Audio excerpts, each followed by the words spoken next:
To illustrate this with my own experience as a student of this pedagogical method, right? I wrote this in the article as well, that I remember when we were studying the Sharh al-Aqaid al-Nasafiyya many years ago in our student years, and we had completed a section of the Sharh al-Aqaid, and our instructor and our teacher told us that for tomorrow you're going to prepare this passage. And this was this passage that he gave us, a printout, photocopy, was actually a passage from the Shifa of Ibn Sina, Avicenna. And this was our first introduction as students to Ibn Sina as a Shifa. So he told us to prepare this passage. The next day, he said to us that tomorrow you're going to actually deliver a taqreer and explain this passage without ever even reading the book in the first place. So the next day we came, and one of the students was given the task to explain those passages.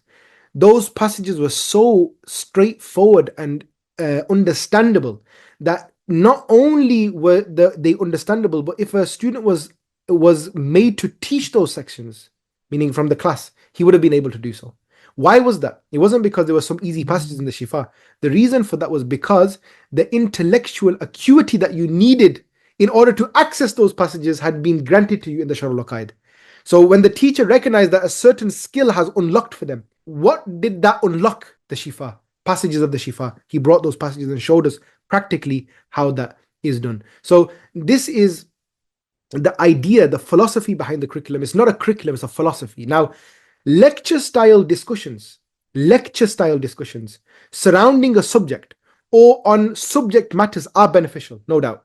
And we also use this approach, especially in our podcasts and these online discussions that we have. We do engage in these seminar, lecture style discussions on topics, and discussions in a university setting about what is the recent research on hylomorphism, for example.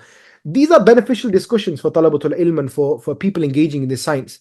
But we believe that this should be rooted in a fundamental access to the books that these discussions are based on.